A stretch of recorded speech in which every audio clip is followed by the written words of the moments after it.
Good afternoon. Welcome to our webinar on CQ at Work and Play. My name is Jody Basson. I'm the founder of MasterStart, the collaborative partner to USB Ed in online education. Go to masterstart.com to view a range of courses that we offer from USB Ed. With me today, I have Dr. Cherylene de Jager. Dr. de Jager, good afternoon. How are you? Good afternoon, Jody. I'm well, and you? I'm good.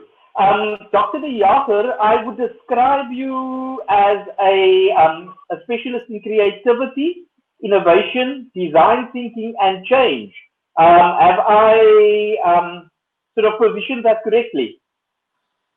Jody, yes. When I do my napkin pitch, my 15-second napkin elevator pitch, I usually say I'm a creativity, innovation, design thinking, and change expert. And I design bespoke transformation interventions for organizations making use of magic, mimes, and theater.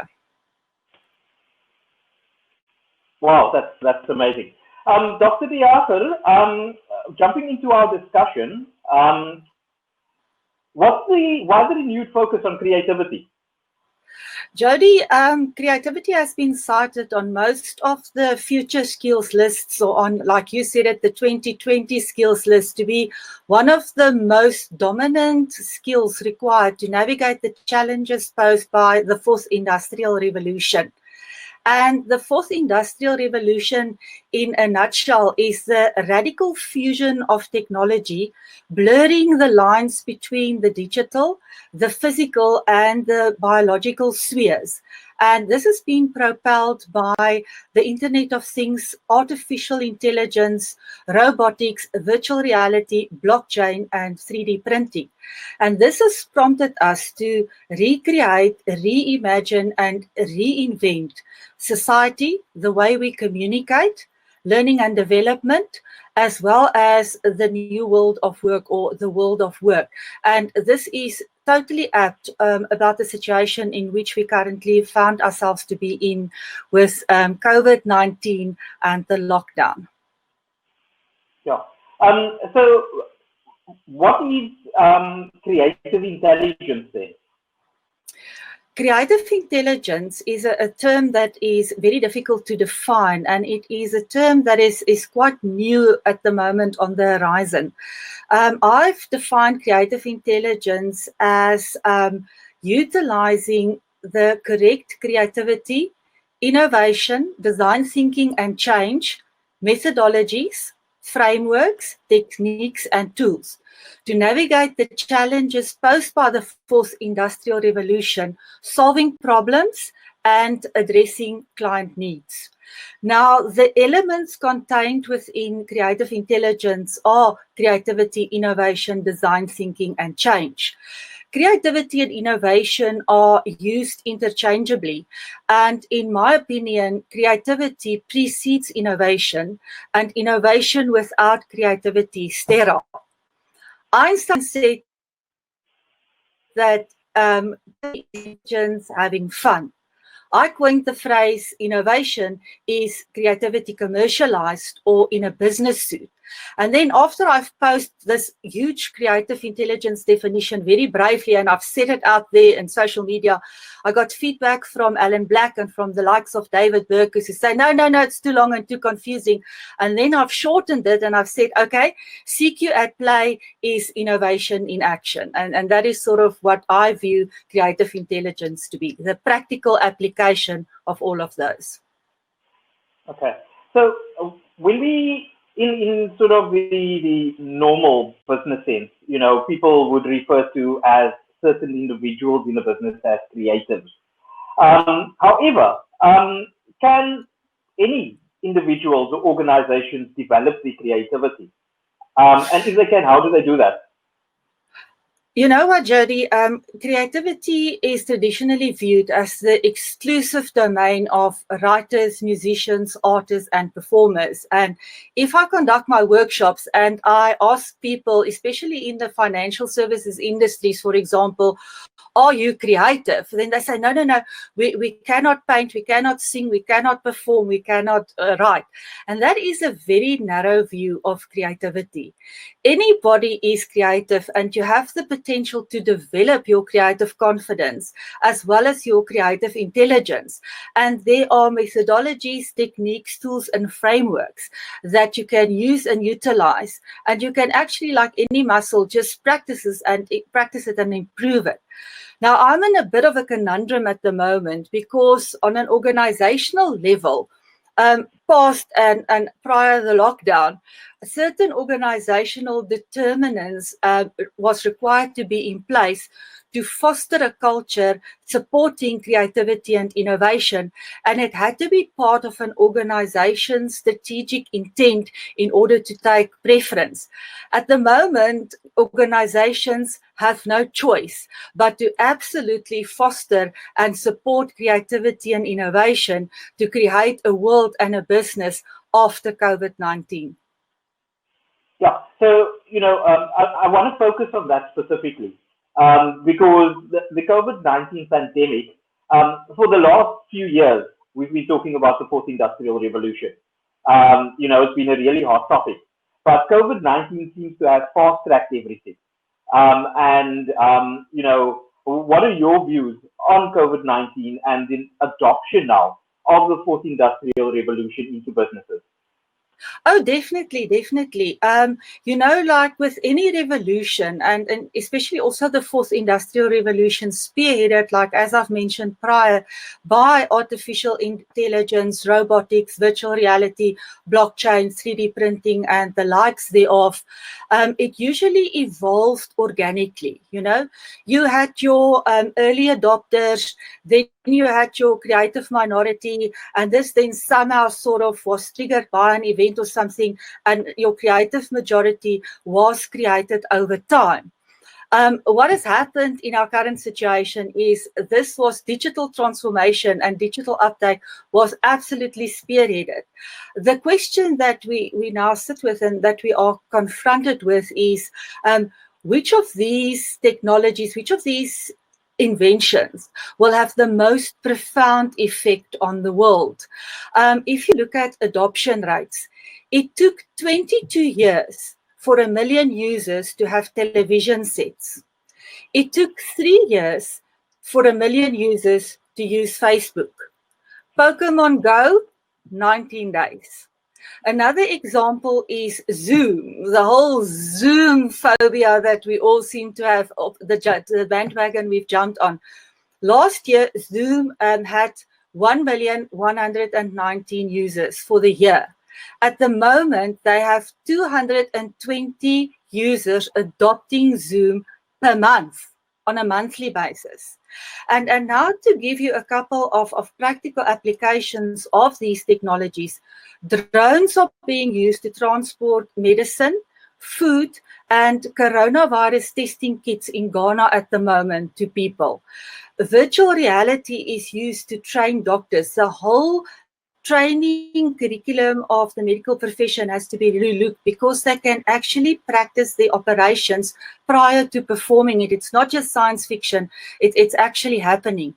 If we look at robots and robotics, now robotics is there to augment human possibility, and they are actually currently experimenting with utilizing robotics to help people who are paralyzed to walk. And this is amazing. In the coronavirus environment, they are using robots to collect medical data, to actually take medicine and food to patients, and to sanitize and sterilize wards where corona patients have been treated. I mean, this is awesome. If you look at 3D printing, they've printed masks for people because there was a mask shortage. And this brings me now to the whole question of artificial intelligence. Now, artificial intelligence are going to replace your routine and your mundane jobs. So we cannot be blind to the fact that there will be job losses. There will definitely be job losses, but there will also be opportunities for other jobs that we don't even know now exists. So we will have to make sure that we are relevant. And how do we do that? By utilizing our creative intelligence and lots of rum. And rum, not the alcohol which we can't buy at the moment, not that, but rum is reskilling, upskilling, and multi-skilling. And if you look at the list, now these lists differ from week to week and from day to day and from search engine to search engine. So yesterday I looked at the list and they said, okay, the top 5 skills, soft skills and hard skills integrated, is in the first place, emotional intelligence. You can't always control what happens to you. You can control how you react to it. I would have put it first, but creativity came in the fourth, or that's number 4.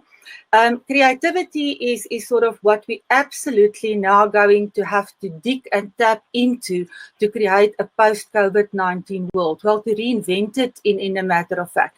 Then it was flexibility and adaptability. And I think the past month have shown us that we are flexible beyond words and how quickly we have adapted to our current situation. Then data analytics. And last but not least, we've got to be tech savvy. And we've got to understand what these technologies can do, and we need to understand how we can combine them so that our business can benefit from them. Right. I want to talk about how this has, from a very practical point of view. The pandemic occurred. We are now at home. How has all of this affected CQ at work? When I reflected upon what I'm going to share with the audience today is that without us realizing it, our CQ has come into play in all our spheres of our lives. People have seen business opportunities in this lockdown of note. So, for instance, the making of sanitizers. Distilleries are making sanitizers to absolutely help with the shortfall. People who manufacture sunscreen has taken to manufacture sanitizers because that is the demand, to satisfy a demand. People who are making bubble baths and bath salts are absolutely all of a sudden getting into the sanitizing market. Same thing with ventilators. People are doing cost-effective, small, easy to transport ventilators if they can just adjust their current infrastructure and their current realities. The same with masks. 3D printing of masks. You get small enterprises at the moment creating much needed jobs and employment of people making and providing masks and personal protective equipment. Closer to the business arena and pivotal to it is leaders. When you are a leader and things are normal and you just have to do what is expected of you, in itself, that is a daunting task. But leaders now are confronted with every theory that they've had. It's turned around and it's turned on its head. They didn't see the coronavirus coming. They were still evolving through the 4th industrial revolution. And now we are hit with something that wasn't, that they weren't prepared for. So leaders at the moment are going through a huge exponential mental model and paradigm shifts. They need to find a model and a way to lead virtual teams all of a sudden. And those leaders who were a bit skeptical about remote working and working from home, this has been enforced by a lockdown. So now those employees who've tried to lobby for it and who propagated working from home situations or privileges now have to come to the party and they have to remain productive. And this is the ideal time where they can prove to their leaders that they can absolutely do so and that it's absolutely viable for both parties. But now on the part of the employee, all of a sudden you are confronted at home, your usual privileges are taken away from you. You don't miss going to the gym until you're not allowed to do so. You don't miss going to the office and you want to work at home and then you realize, but I'm lonely. And all of a sudden, it's a new way of work, not only a new way of work, but also new skills that you need to acquire, and you need to acquire them fast. So Toffler say, those who will survive in future and who will thrive will be those people who will unlearn, learn and relearn at a faster pace than ever before. And boy, are we unlearning, relearning and learning at a pace than ever before. New skills need to be developed. Also, new business operating models will have to be looked at once we return to the workplace. One very, very good thing is that digital transformation has absolutely been propelled. You know, I think you've seen trading on social media and in the media that's saying what caused digital transformation, more money, leadership, COVID-19, and then COVID-19 is encircled. So it fast-track digital transformation. Another thing that COVID-19 has done and that we actually absolutely need to focus on is the fact that you need to collaborate. This partnership between you and USB Ed has been beneficial to both parties. Also, the small businesses and the faculty that you've been utilizing during this intervention, it's given us new skills, it's given us new opportunities, it's given us new platforms. So we will totally have to relook at business. And very pivotal and extremely important is creative intelligence, because we need to tap into our creativity and mine into it to absolutely come up, solve the problems and address the current needs. And that's sort of a bit about creative intelligence in the work and what is the impact thereof. Yeah, so it has a massive aspect or impact within the workplace. What about socially at play? How has this pandemic affected us, and how does creativity come into play there? The use of WhatsApp have just sort of incrementally exploded. There are currently 2 billion WhatsApp users in 180 countries, staying connected to their friends anytime, anywhere, and it's free and it is secure. So all of a sudden, I don't know about other neighborhoods, but we have a WhatsApp group to at 7 o'clock blow the vuvuzelas and celebrate those workers who are out there braving it and delivering critical services that's required. So the use of WhatsApp, the use of Zoom. I mean, all of a sudden, and there I'm very grateful to USB Ed and USB, I have to say this, is that we get actually training on Zoom. And masters thought, Jody, you guys trained us on Webinar Jam. And propelled to use Zoom and Webinar and Blue Jeans and Blue Dot or whatever these social media platforms are called.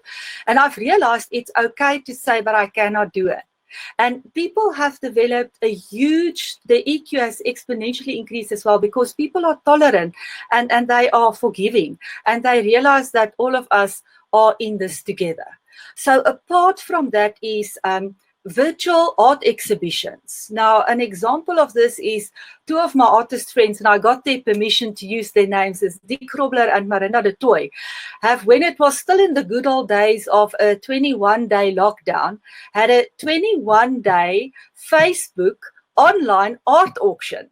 So they had 21 paintings for 21 days to be auctioned off on Facebook. There's virtual game drives. It's not the same, but this is the reality of what we have. So rather than not seeing a beautiful elephant or a lion, let's view it and appreciate it virtually. There's virtual streaming of old recorded plays and operas and songs. People coming together and they have an online choir. And it's been trending on social media, and we've all been passing it on, and we've all listened to it. So from opera to David Kramer, people are finding new ways to attract audiences, new ways to actually explore different income streams and different ways of ensuring business continuity. So this has been great.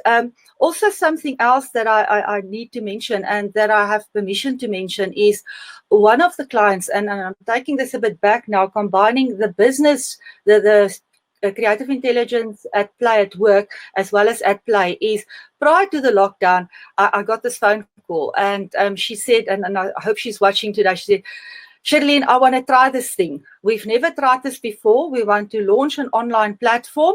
We want to have 5 sessions, 20 or a couple of people per session, and then we want to extract ideas, get the CQ, the creative intelligence juices going, and we want to have them populate the ideas there and there after your session on the platform. So the day before the session, yes, 100 people, so more or less 20 people per session. That was what I was prepared for. Getting there, first session, 100 people. So my whole process at that stage doesn't work. But luckily, prior to this, I said to her, look, I've never done this before. I don't know what to expect. I don't know how it's going to pan out. And you know what her words were? Don't worry. We also haven't done it before, and we will learn as we go along. So the first session was a total mess up. Afterwards, we were standing there and we were literally building the plane while we were flying it. So we got together and everybody said, instead of the blame game, everybody said, okay, you guys, how can we make this work? The second session was better. By the time we hit the final session, we were all singing and dancing with joy, and it was a brilliant, brilliant learning curve.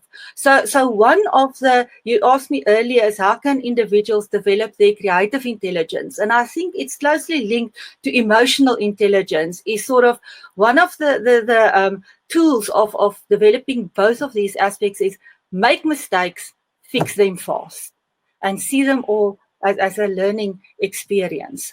One more thing, Jody, one more example that I want to use, because I get very excited and passionate about this, because I see it in action and people don't realize what they're busy doing. This is great. The same client, you know, when you have a sprint session, you want to see the people, you want to see the post-it notes. Oh, and post-it notes is a wonderful creativity tool. It's the best thing since sliced bread.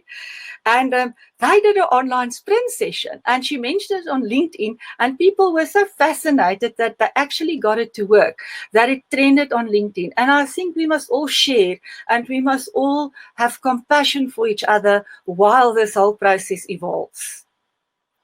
Yeah. You reflected on those creative juices, right? And one of the things that's coming through on the chat is this sort of concept of the new normal.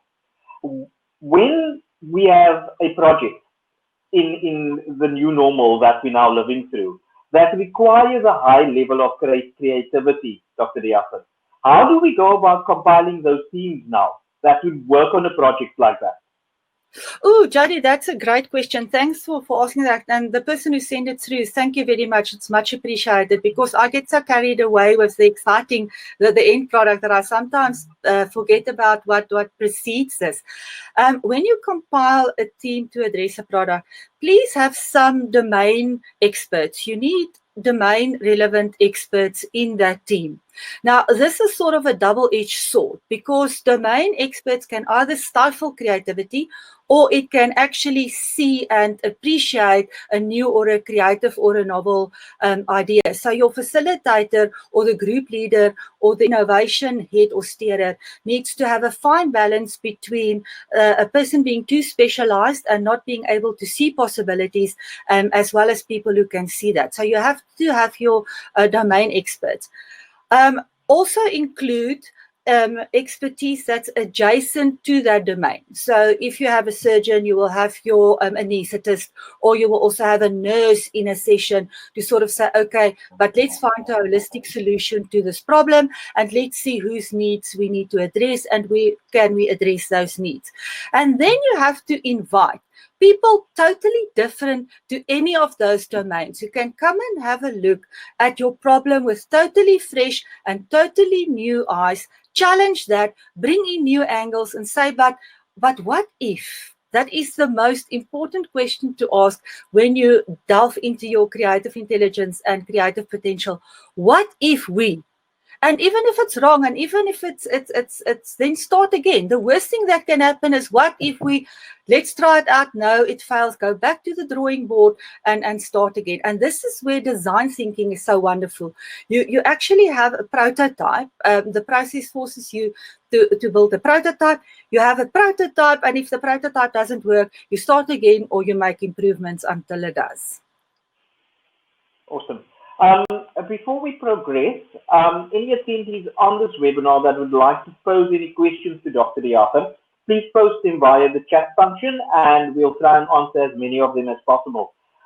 Dr. de Jager, just sort of in conclusion on the questions that I've asked you, can you provide us with a sort of holistic view on CQ and the Fourth Industrial Revolution? Jody, when you read the write-up of sort of when you guys advertised and put out the teaser, and when we decided how we're going to position this talk, it said the economic devastation. Now that is the first thing that I want to address. And a colleague of mine actually spoke to me about it this morning. And she said, and she shared that with me, and I forgot the importance of how we phrase things. So instead of saying the economic devastation, I would like to change the conversation and change the jargon to economic challenge. And instead of being a prophet of doom and gloom, we need to view this as, yes, the reality is life is never going to be the same again. But let's start to rephrase the positive possibilities of how we're going to reinvent, recreate, and reimagine the future world. So I would like to say, yes, the economic channels of the coronavirus have really fast-tracked and propelled adoption and the embrace of the Fourth Industrial Revolution. So that's the first point I want to make. The second thing that I want to stress is we owe it not only to ourselves but also to future generations to really dig deep and delve deep into our creative potential, because human creative potential is uncapped and unlimited. And we now need to solve the problems and address the socio-economic needs that's going to be a result of this intervention that none of us saw coming and that nobody has really foreseen. And we will be faced with things that we have never been in the history of our generation been faced with. And we now need to come up with a new world, because conventional and business as usual, that ship has sailed. And that is why it is crucial to have all the C's. I say all the C's. We've got to have our creative intelligence, we've got to communicate, we've got to collaborate, we've got to have compassion. And there are so many, we need to be able to manage complexity. There's so many things that we can do and that we can tap into to actually make this journey fun. Just look at what communities are doing. The Italians stood on their balconies and they were singing together, playing musical instruments. They made music together. And music is the universal language of love and unity. So we really need to look at what we have and see the glass as half full. And say, how can we maybe change the color of the water if we have to? Or maybe replace the water with something else. So I want to leave or end this before we open up, I don't know what our time looks like for questions, is that what we have is unlimited, uncapped creative potential. We need to use that, and we absolutely have to run, reskill, upskill, and multi-skill. Very important. Jody, sorry, one thing that I see the notes now. Oh, by the way, I've shared with you 5 minutes prior to going live on air is this is my first webinar. This is also a new reskilling, upskilling, and a multi-skilling tool for me. So I had, and I would like to share this, the first time I had a dry run, I had my notes next to me and I was looking all over the place. And then you said no distracts, and even you could hear the pages.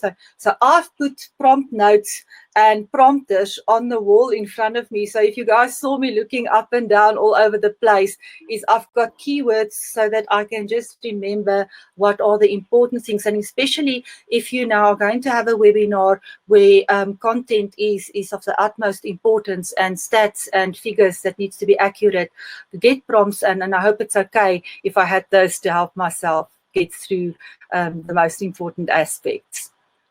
Well, I hardly noticed him, Dr. de Jager. Oh, yeah, sure. I've got a question for you from Johan Robenheimer. He says, "Hi, Cherylene. When we recently had a coaching session with you, you expressed a view that something needs to kickstart the proliferation of CQ.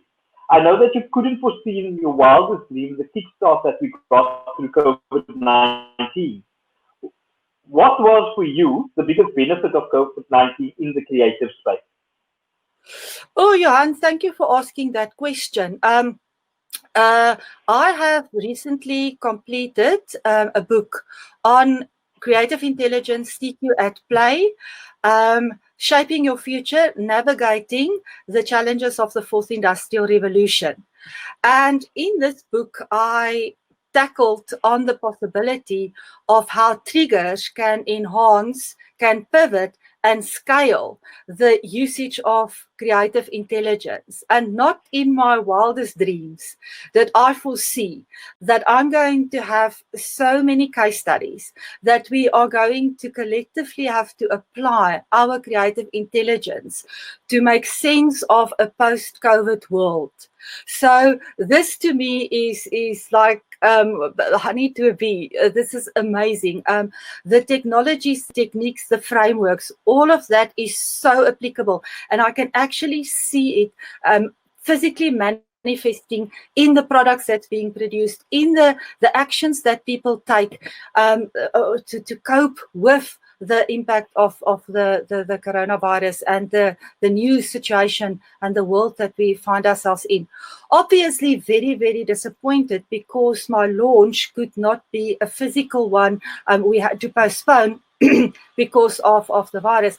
But I am happy to say that on the 29th of April, we are going to have a virtual launch. So when in Rome, do what the Romans do. When you have to have social distancing, go online. That's the second best thing. So new case studies, Johan, to answer your question, seeing the theory playing itself out practically like never before in the history of mankind is going to be great because it's uncharted and we have to come up with something totally new. Yeah.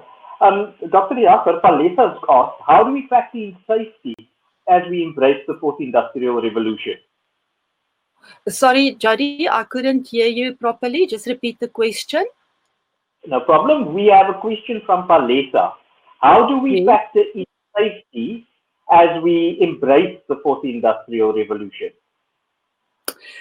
Paletta, we have to realize that society as we have known it, business as we've known it, everything as we have known it is going to change rapidly. And Jody just sort of afforded me an opportunity to interject here with regards to the change management aspect. I don't think, I think people, and it's my opinion, that people must not underestimate the change management requirements of what individuals and organizations and teams are going through and what they are experiencing currently. It's new situations, and if you look at the change curve, it is sort of first denial, then it's anger, then it's acceptance, and then it's action. And we are in different changes, stages of change with regards to our emotions. We are in denial about loss of income. We have accepted that we are in lockdown and that we are confined to home. And once we've reached the acceptance place, we will be able to take action. Now, the safety aspect. At the moment, they are doing everything humanly possible and everything possible from a leadership perspective to keep us all safe. They've also said that they're going to have a staged lockdown release approach. A decision will be made during this coming week. Safety will forever be a concern. until a vaccine has been discovered. So until then, we will have to be very cautious and be very careful as to where we go, who we expose ourselves to, and we need to keep on washing our hands, and we need to keep on wearing masks until we ourselves feel safely about the situation. I hope that answered the question. If not, later just draft a side note and we can address that. Thank you. Just to touch on something that's come to mind with me is, as an individual, and for everybody else on the discussion as well, what tips do you have for us to develop our CQ? Jody, I've got a thing that I do with the people, and it's also contained within my book, and you can also Google it, is how to think like Leonardo da Vinci. And this is also a pet peeve project. So when people say, give me a couple of tips as to what to do, how to develop my own personal creative intelligence, it's as easy as keeping notes. Da Vinci was a prolific note taker, but please take notes in a notebook or somewhere safe, because I've had great ideas which I've written down on a tissue or on a post-it note or on a piece of paper, just to lose that piece of paper along with the idea. So have a notebook and write notes and make notes. The second thing is, have as many experiences as possible. Be curious, try new dishes, it's simple things that you can do. Try a new route to work. You know, sometimes we arrive at work or at a place and you can't even remember how you got there. So if you take a new route, you have to consciously apply your knowledge and your intelligence as to get there. The other thing is walk. That thing, these boots just keep on walking, from Puss in Boots, the song.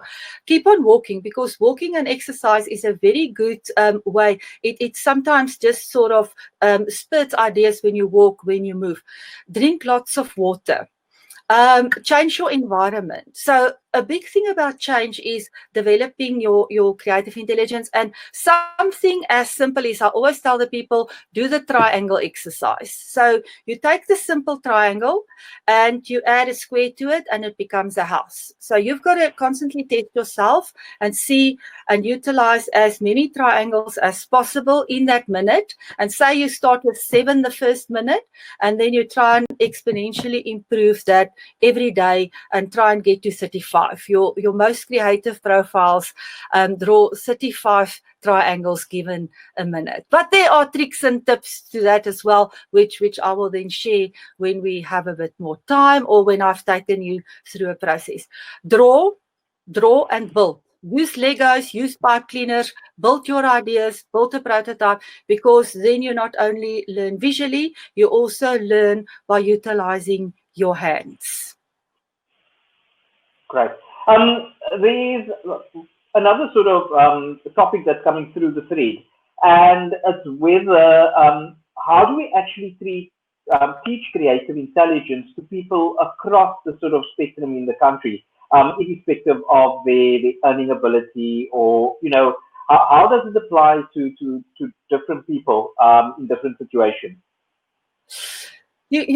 Jody, I've seen, when I have worked in Soweto, creativity absolutely displayed in ways that just boggled the mind, and people utilizing opportunities that I thought, wow, why haven't I thought about this? And remember, creativity, innovation, and entrepreneurship also goes hand in hand. And I don't want to dwell too much on that, but you have to take your situation, look at your context, see what is available within what you have, and then create something new from it. Like people at the moment making furniture from empty drums, and those furniture pieces are amazing.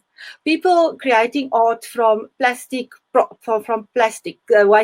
waste, you know what I'm saying? So people doing art with wire and beads. Use what you have. Use the new masks that's being made and manufactured with African fabric.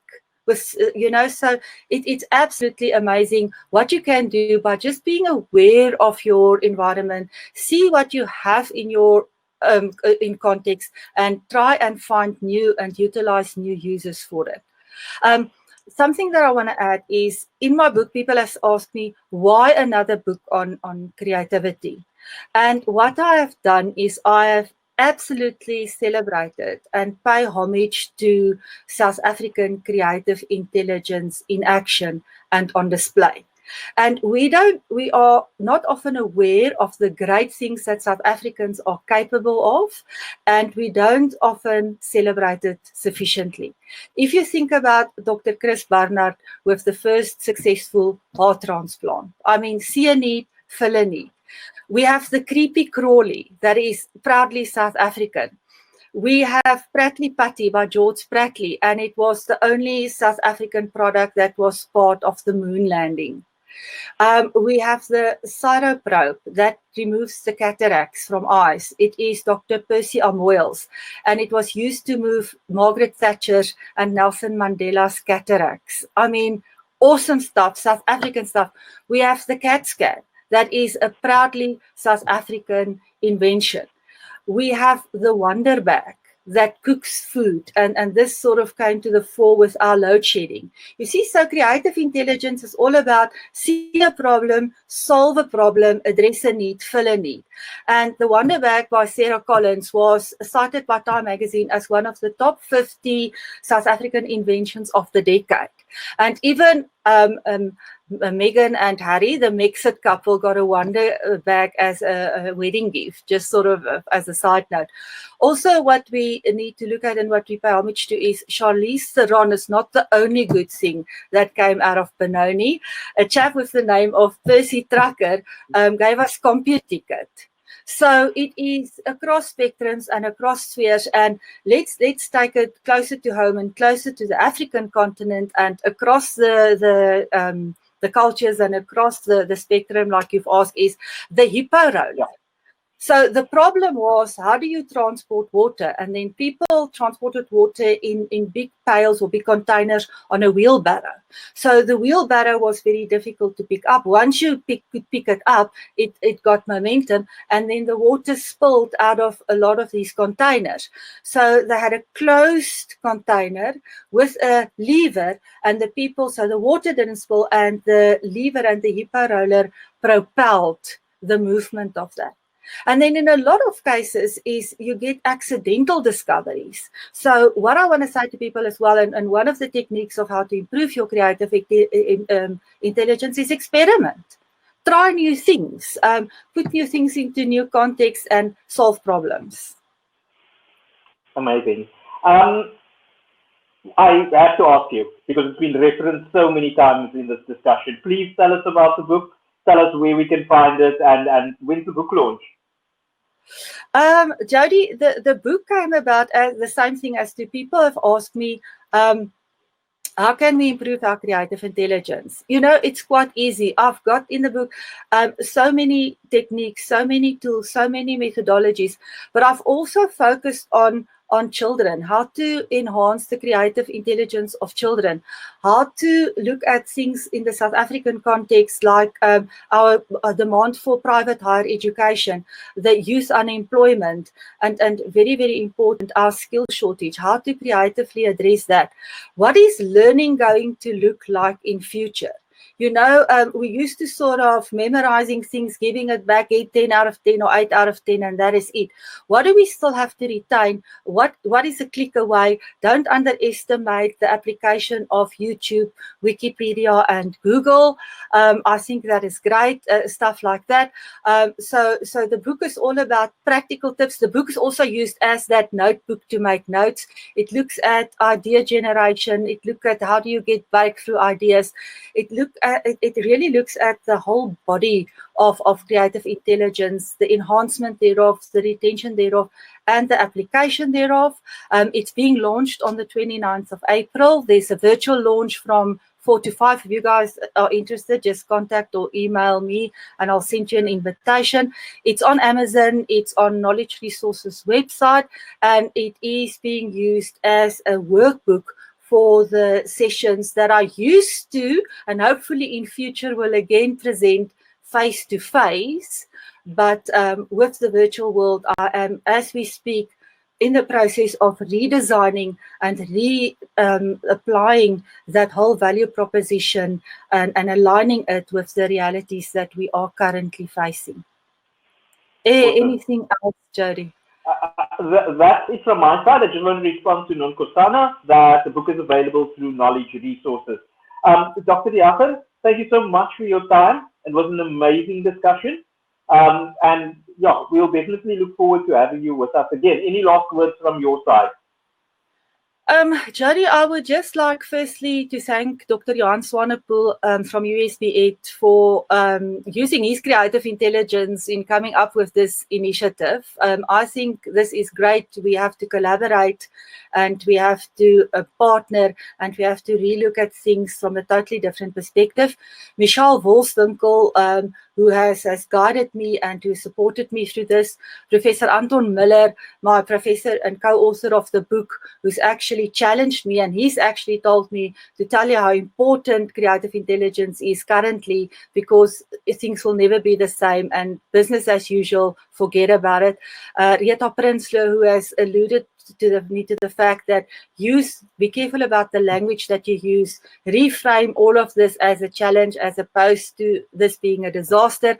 And lastly, you, Jody, because you are unleashing the inner techno-savvy millennium within myself. I'm much more comfortable with technology, and I'm so grateful that we're all in it together. Be kind to one another, be kind to yourself, and learn as you go along. Awesome. Thank you so much for the compliment. It's been amazing working with you. Definitely looking forward to working with you in future.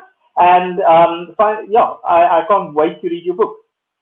Thanks, Jody. And I hope that something was of benefit to everyone who took the time to watch the session.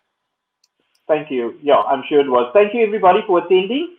And please keep safe and enjoy the rest of your day. Thank you. Goodbye.